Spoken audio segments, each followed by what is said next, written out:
Bismillahirrahmanirrahim. Assalamualaikum warahmatullahi wabarakatuh. Alhamdulillah wassalatu wassalamu ala Rasulillah wa ala alihi wa sahbihi wa mawalah. Amma ba'd.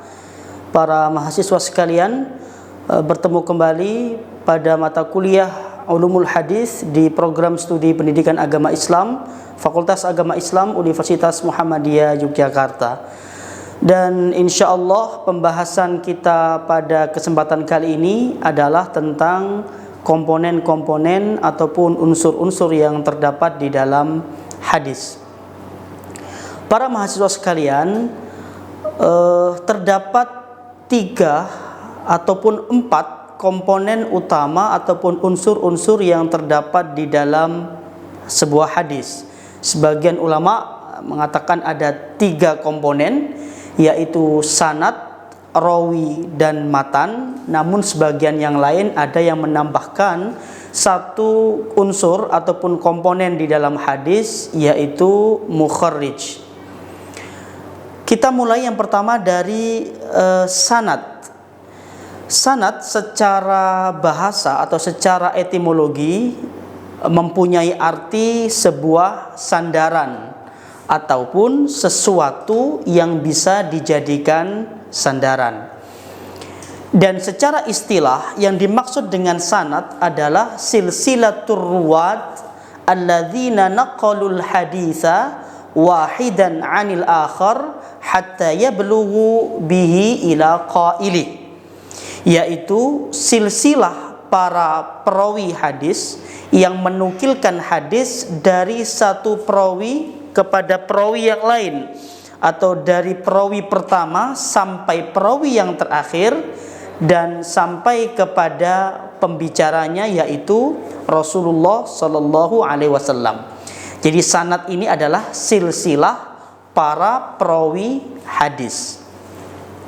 Kemudian komponen yang kedua adalah perawi.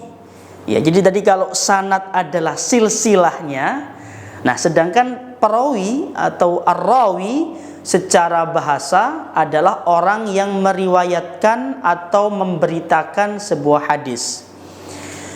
Secara istilah yang dimaksud dengan rawi adalah orang yang menyampaikan atau menuliskan dalam satu kitab apa-apa yang pernah ia dengar dan ia terima dari seseorang sebelumnya atau gurunya.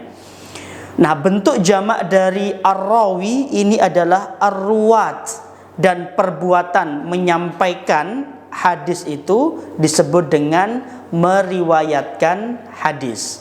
Jadi kalau sanad itu adalah silsilah perawinya, kalau perawi itu adalah orang yang meriwayatkan hadis. Kemudian komponen yang ketiga adalah matan. Kata matan menurut bahasa berarti ma irtafa'a minal ard, yaitu tanah yang meninggi. Ada juga yang mengartikan matan itu sebagai sesuatu yang keras atau sesuatu yang kuat. Dan secara istilah atau secara terminologis yang dimaksud dengan matan itu adalah alfadhul hadis allati yaqumu bihal ma'na, yaitu lafaz-lafaz hadis yang di dalamnya mengandung makna-makna tertentu. Jadi bisa kita simpulkan bahwa matan itu adalah redaksi hadis tersebut.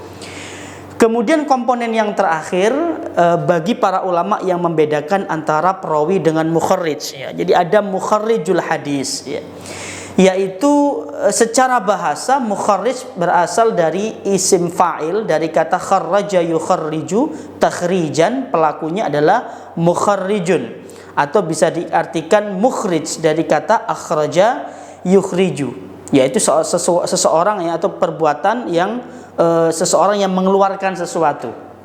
Nah, secara istilah yang dimaksud dengan mukharrijul hadis adalah orang yang meriwayatkan hadis dan menyebutkan urutan rangkaian sanadnya dari pertama sampai terakhir di dalam kitab hadis yang ia himpun. Artinya, setiap mukharrij itu dipastikan ia adalah seorang perawi hadis, tapi tidak semua perawi hadis dikatakan sebagai mukharrijul hadis. yang kita kenal sebagai para ulama mukharrijul hadis seperti Al-Imamul Bukhari, Imam Muslim, Imam At-Tirmidzi, An-Nasa'i, Abu Dawud dan seterusnya. Para mahasiswa sekalian, untuk lebih memahami bagaimana konsep tentang komponen-komponen ataupun unsur-unsur hadis, kita bisa melihat contoh berikut. Haddatsana Muhammad ibnul Musanna qala haddatsana Abdul Wahhab Ats-Tsaqafi qala haddatsana Ayyub an Abi Kilabah an Anas ibn Malik radhiyallahu anhu anin Nabi sallallahu alaihi wasallam qala thalathun man kunna fihi wajada halawatal iman an yakuna Allahu wa rasuluhu ahabba ilaihi mimma siwahuma wa an yuhibbal mar'a la yuhibbuhu illa lillah wa an yakraha an ya'uda fil kufri kama yakrahu an yuqdhafa finnar, rawahul Bukhari.